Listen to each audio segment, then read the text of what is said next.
Muito bem, irmãos e irmãs. Nós vamos refletir na palavra de Deus. Eu quero que você abra comigo a sua Bíblia na segunda carta de Paulo aos Tessalonicenses, no capítulo de número 2.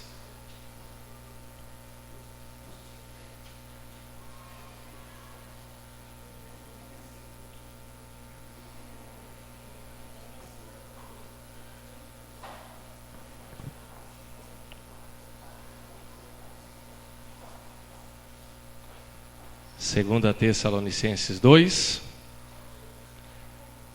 versículos de números 13 ao 17.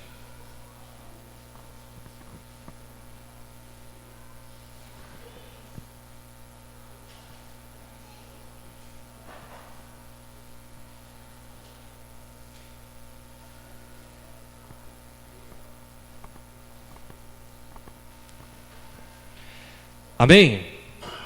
A palavra de Deus diz assim: entretanto, devemos sempre dar graças a Deus por vós, irmãos amados pelo Senhor, porque Deus vos escolheu desde o princípio para a salvação, pela santificação do Espírito e fé na verdade, para que também vos chamou mediante o vosso Evangelho, para alcançardes a glória do nosso Senhor Jesus Cristo.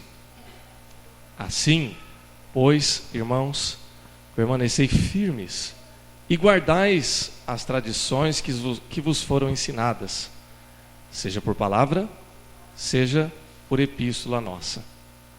Ora, nosso Senhor Jesus Cristo mesmo e Deus, o nosso Pai, que nos amou e nos deu eterna consolação e boa esperança pela graça, consolem o vosso coração e vos confirmem em toda boa obra e boa palavra.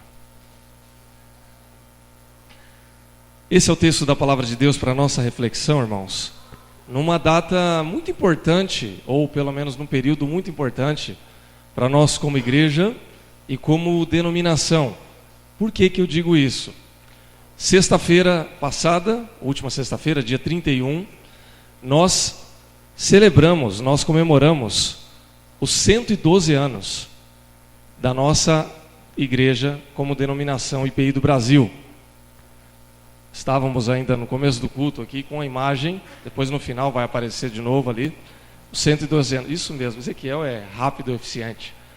112 anos da IPI do Brasil. A igreja nossa foi organizada, fundada no dia 31 de julho de 1903, faz um tempinho já, né? Já é uma senhora a nossa igreja. E nós fazemos parte dessa história.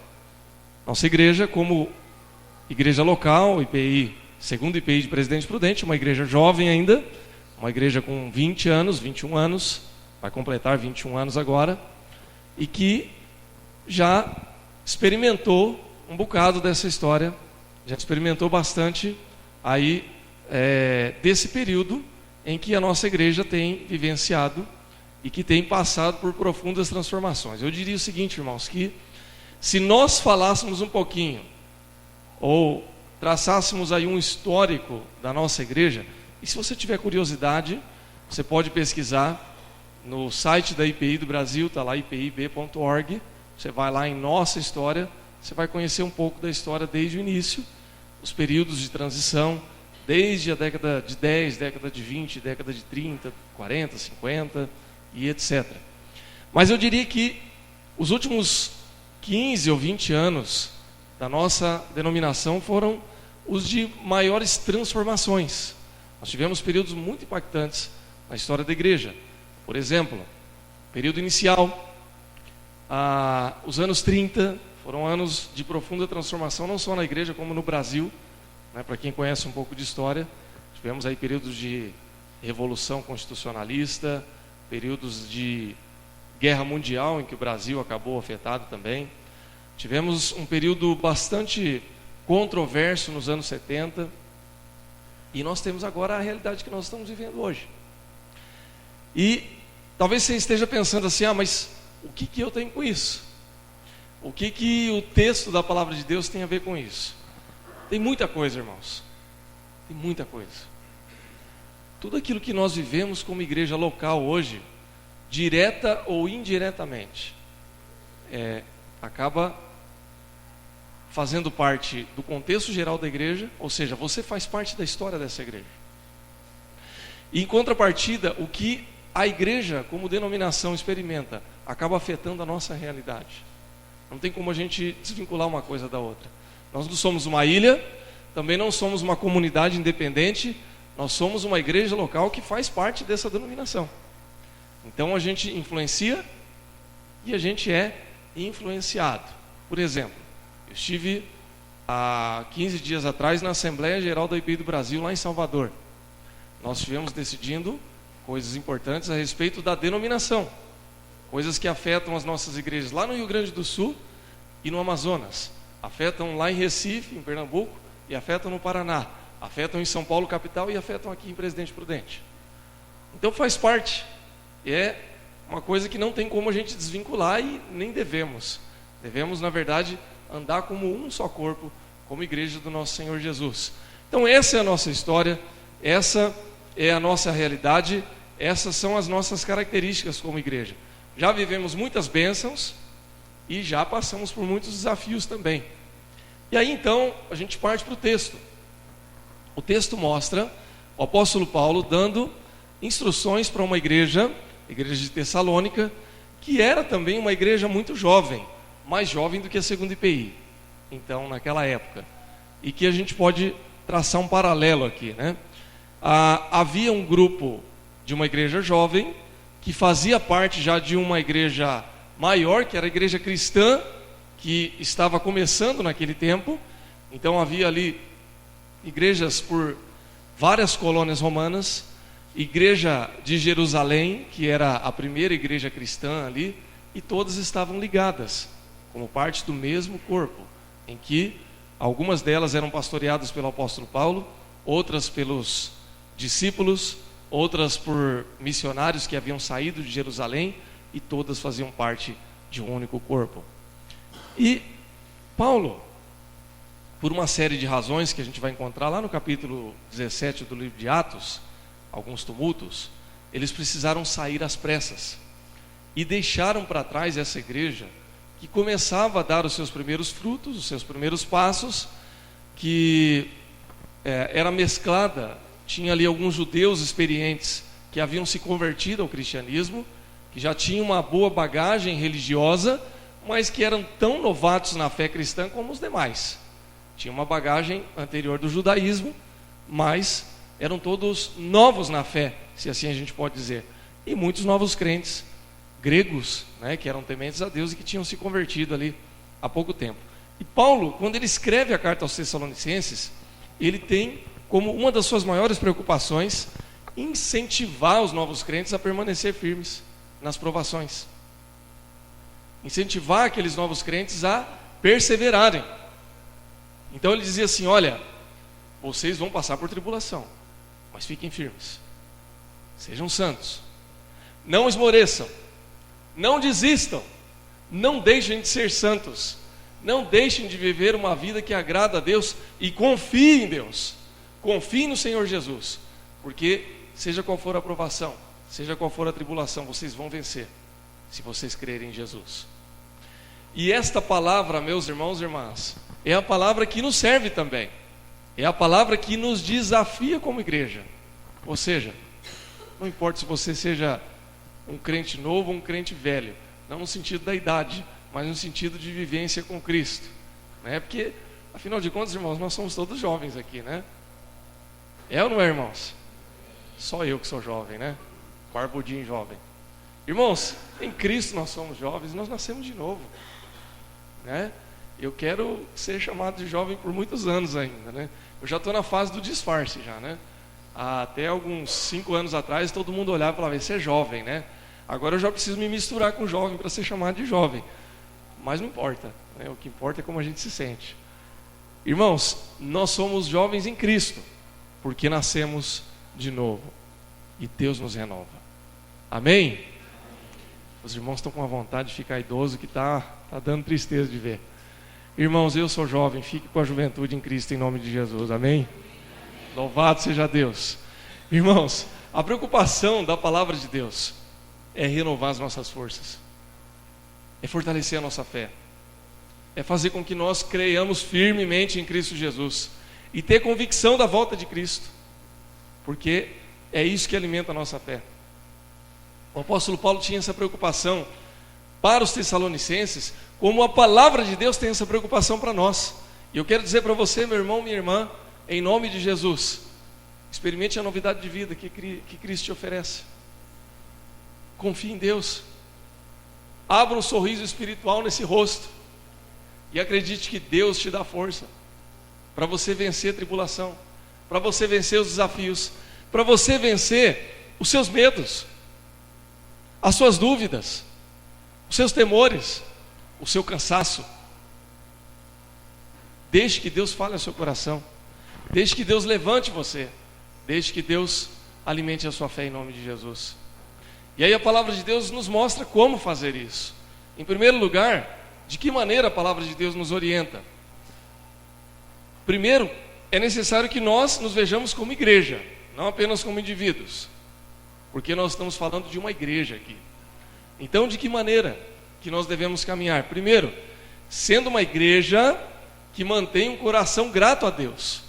Veja, o apóstolo Paulo diz assim: devemos, versículo 13, sempre dar graças a Deus por vós, irmãos e irmãs amados no Senhor, porque Deus vos escolheu desde o princípio para a salvação e santificação do Espírito e fé na verdade. Irmãos, nós precisamos ter um coração grato a Deus, como indivíduos, mas como igreja também. A gente precisa aprender a dar graças a Deus todos os dias da nossa vida. Irmãos, nós estamos vivendo um momento muito complicado. Por que eu digo isso? Já disse na introdução da nossa reflexão, que o momento agora é um momento de muitos desafios. Por quê? Nós estamos vivendo um período chamado de pós-modernidade. E a pós-modernidade é um período de relativização das coisas, inclusive da fé.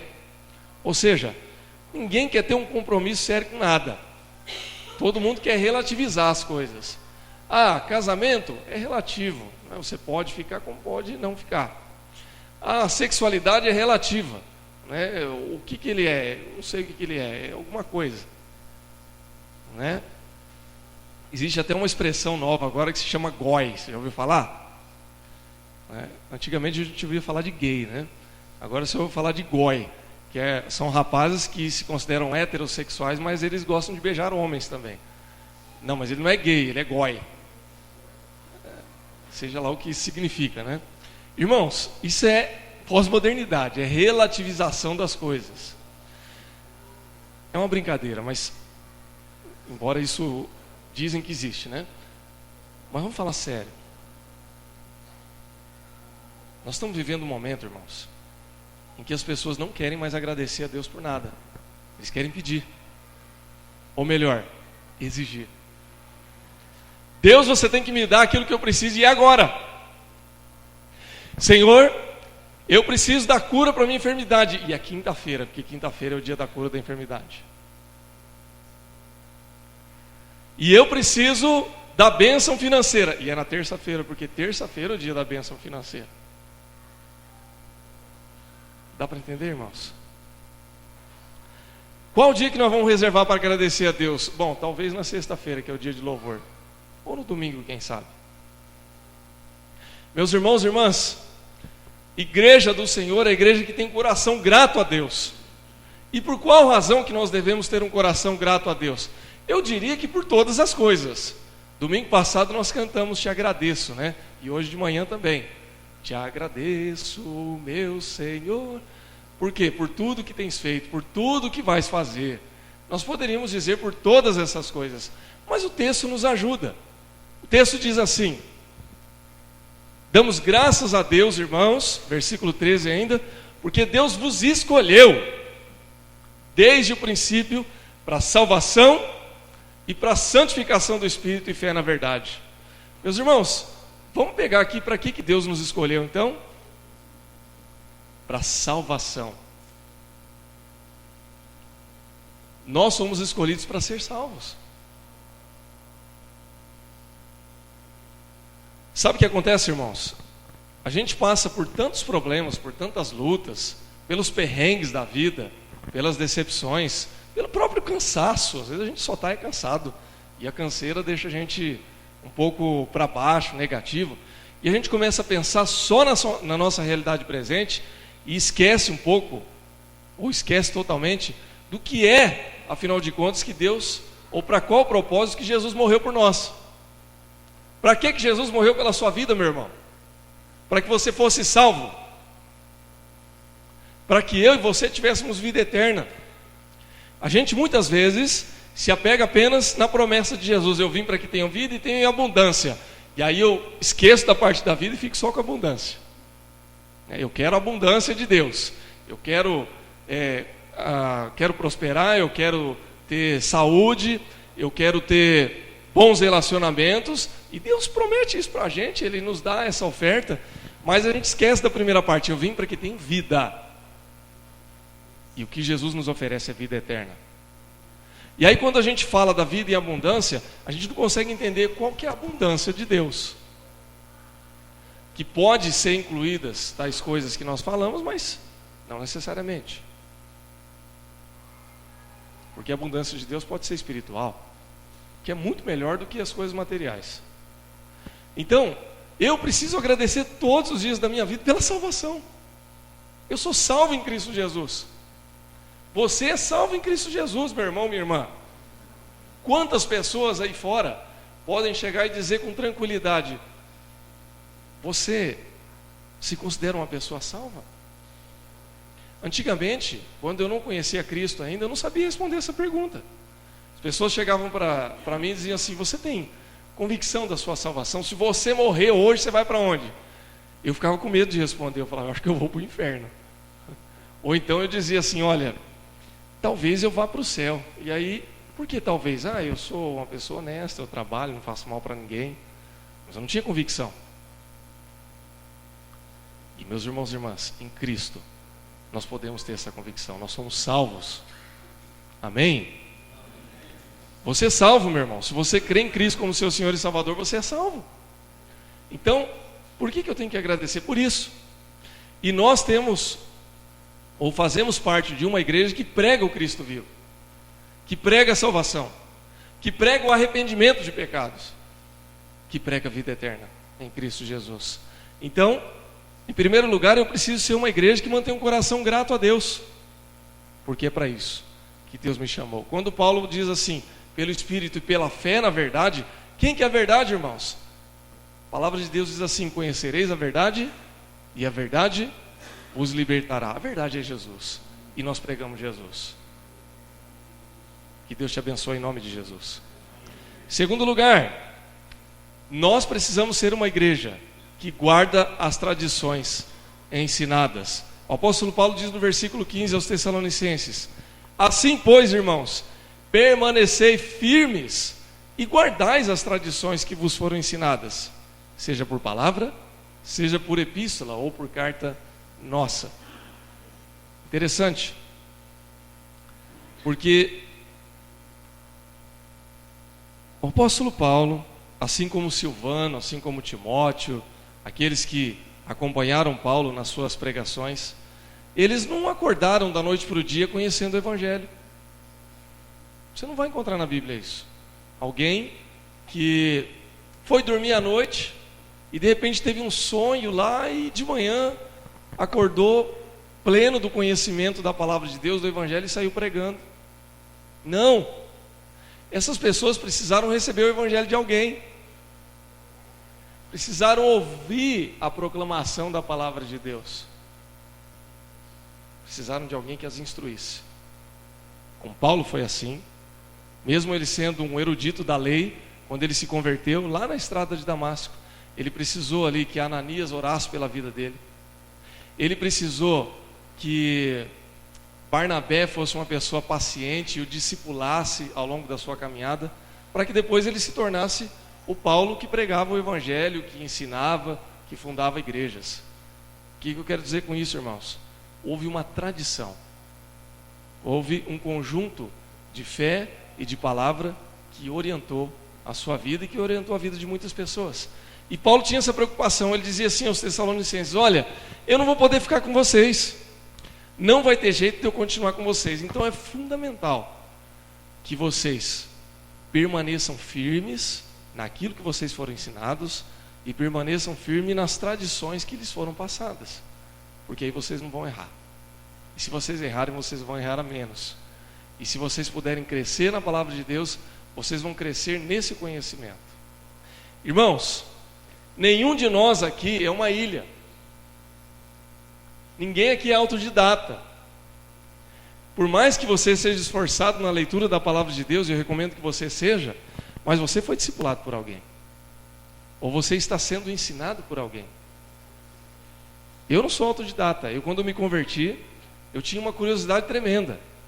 Eu tive o privilégio de ler a Bíblia inteira em menos de um mês.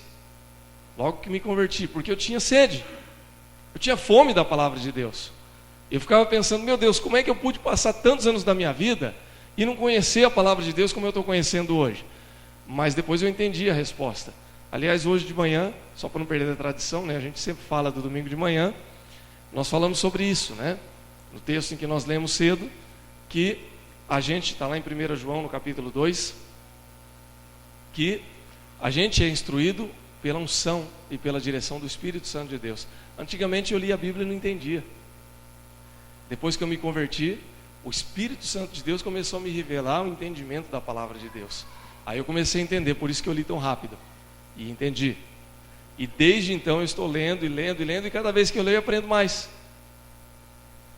Mas, irmãos, há uma igreja que nos ensina. Há uma igreja que nos instrui. Há uma igreja que nos sustenta. Há uma igreja que nos dá a direção. Como é que a gente aprendeu? Aprendemos com a escola dominical. Aprendemos no sermão, aprendemos nas liturgias, aprendemos nas células, aprendemos no acompanhamento de irmão com irmão. É o irmão que chega perto, que ora junto, que ensina, que caminha junto. Isso só é possível na igreja, irmãos. E nós damos graças a Deus pela nossa igreja. Que igreja é essa, irmãos? É uma igreja que primeiramente é cristã. Quando nós falamos de igreja presbiteriana independente, antes de tudo, nós precisamos lembrar que nós somos cristãos. Somos igreja cristã. Nós pregamos o Cristo que morreu e ressuscitou. Você pode se chamar de evangélico? Pode. Mas antes de tudo, cristão. Somos presbiterianos. Irmãos, deixa eu falar uma coisa aqui que eu acho que é importante a gente sempre lembrar. Ser presbiteriano não é ser melhor que ninguém, viu? Nós somos cristãos, como o assembleiano é cristão, como o irmão lá da casa de oração é cristão, como o irmão batista lá da igreja batista é cristão também. E isso é parte da vida cristã. É como um corpo que tem muitos membros. Cada um tem a sua função, cada um tem a sua maneira de ser, cada um tem a sua forma de cultuar a Deus, mas somos todos irmãos em Cristo. É importante a gente ter essa consciência e a gente valorizar isso. Por outro lado, é importante a gente valorizar o que nós somos também. Se Deus me chamou para ser presbiteriano, não adianta eu querer ser batista. Eu sou presbiteriano. Se Deus me chamou para ser presbiteriano, não adianta eu querer ser assembleiano. Eu não sou assembleiano. Eu sou presbiteriano. E eu preciso aprender muito com os meus irmãos. E eu aprendo, irmãos. Eu nesses 11 anos de pastorado, participando de conselho de pastores nas cidades em que eu pastoreei, eu sempre tive o privilégio de conviver com irmãos de outras denominações e aprender com eles. E a gente não pode ser orgulhoso, achar que sabe tudo. A gente precisa aprender. Eu aprendi a ser avivado com os irmãos pentecostais. Eu aprendi a respeitar a maneira deles serem. Mas não adianta eu querer ser pentecostal se eu sou presbiteriano. Eu vou ser um péssimo pentecostal. É melhor eu ser um bom presbiteriano. Porque essa é a minha característica. Essa é a sua característica. Essa é a minha e a sua vocação. Por outro lado, é muito bom ser presbiteriano. Eu digo o seguinte, irmãos. Nessas andanças aí como pastor, em vários lugares que nós passamos, vocês ficariam admirados de ver como que eles respeitam os presbiterianos. Quando a gente chega, por exemplo, num conselho de pastores, A gente chega mudo, não fala nada. Quando fala que é presbiteriano, primeira eleição de diretoria, eles querem colocar a gente. Porque quando eles veem um pastor presbiteriano, eles dizem o seguinte: esse pastor aí conhece. Ele sabe de teologia, ele sabe de organização de concílio, ele sabe de Bíblia. E aí, irmãos, eu gelo na presença de Deus. Porque eu falo assim: Deus, me ajuda a corresponder à expectativa desse irmão. Me ajuda a não ser um enganador. E para falar a verdade, irmãos, não querendo ser orgulhoso, mas eu diria para você o seguinte: meu irmão, minha irmã, honre essa tradição. Porque lá fora, quando alguém te vê como presbiteriano, é mais ou menos assim que eles te enxergam. E isso não é porque a gente faz propaganda, e nem a gente deve fazer, porque se há algum orgulho, deve ser o orgulho de pregar o Evangelho, como a palavra de Deus nos ensina. Mas a gente tem que honrar as nossas tradições. Qual é a tradição da Igreja Presbiteriana Independente? O que é um crente presbiteriano? É um crente que conhece a palavra de Deus, ou eu estou enganado? É assim que a gente era conhecido. Se não estamos sendo conhecidos hoje, é porque não estamos honrando as nossas tradições. O presbiteriano era conhecido como alguém que conhecia a Bíblia,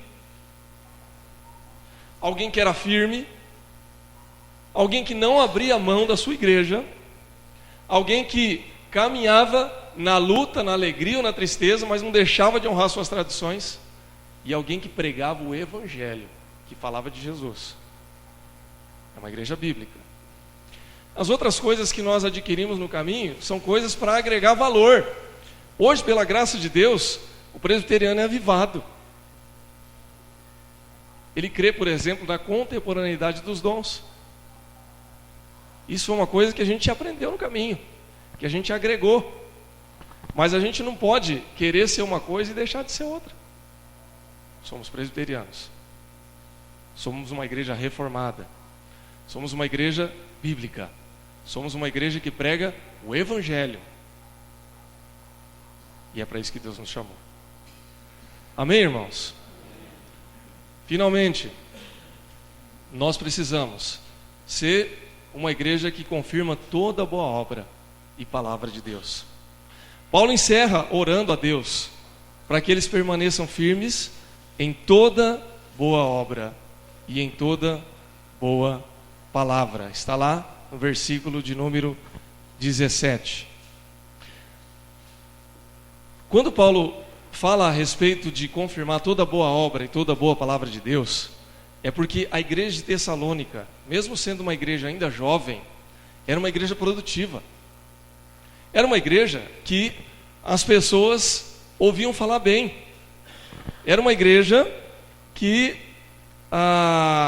embora ainda jovem, ela pregava o Evangelho, as pessoas se convertiam, eles se preocupavam com as necessidades das outras e ela gozava de bom testemunho da sociedade. Nós somos assim, irmãos? Essa é uma pergunta. Você não precisa responder, mas é para a gente pensar. Como denominação, nós temos sido uma igreja de boa obra e palavra? Eu creio que sim. Nós precisamos avançar. Mas nós ainda temos sido uma igreja de obra e palavra. Mas nós podemos melhorar. Agora a pergunta é como segunda igreja, que está colocada aqui. Nós temos a simpatia da nossa comunidade, da nossa sociedade. Nós temos produzido, temos pregado o Evangelho, temos levado a salvação e a proclamação da palavra de Deus para outras pessoas? Você não precisa me responder. Mas é uma boa pergunta para a gente pensar hoje. E é uma boa pergunta para nós ficarmos aqui martelando durante a semana. Sabe por quê, irmãos? Porque foi para isso que Deus te chamou. Se você está aqui nessa noite, é porque Deus te trouxe para isso. É porque Deus te quer para isso. E eu creio em nome de Jesus que Ele vai fazer isso na sua vida, e na minha vida, e na nossa vida como igreja. Amém, irmãos? Amém. Que Deus te abençoe. Que você valorize aquilo que Deus te deu e que você seja produtivo conforme o chamado de Deus para a tua vida. Irmão, isso é muito sério. Isso é muito sério, muito sério. Vocês lembram quando Jesus passa e ele chama os discípulos, ele começa a chamar, ele fala: vem, vem, que eu estou te chamando para ser pescador de homens. E os discípulos levantavam e caminhavam. Todo chamado de Deus é um chamado muito sério. Quando Deus chama Isaías, lá no capítulo 6, ele diz assim: quem eu vou chamar? Quem há de ir por mim? Isaías levanta e fala assim: eis-me aqui, envia-me a mim. O chamado de Deus é um negócio muito sério. E Deus está nos chamando. Responda ao chamado de Deus, amém? Coloque-se em pé e vamos orar em nome de Jesus.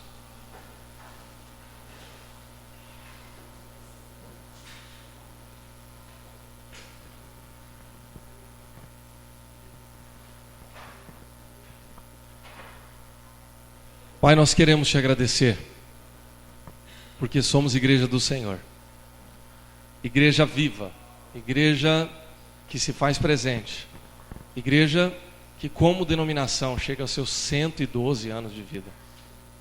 Nós te agradecemos, ó Pai, pela história desta igreja e te pedimos em nome de Jesus que o Senhor nos ajude a caminhar como igreja do Senhor. Nos abençoa, Pai, nos dirija para que nós tenhamos um coração grato, que nós continuemos a louvar e agradecer o Teu nome. Que nós sejamos também, Senhor Deus, uma igreja que guarda as tradições. Não o tradicionalismo, Senhor Deus, mas as tradições da palavra de Deus. Que nós saibamos valorizar a nossa história, sim, mas para nos projetar adiante. E que, Senhor Deus, sejamos uma igreja que produza bons frutos, que produza a boa obra que o Senhor tem nos dado. Para a honra e glória do Teu nome é que oramos. Amém.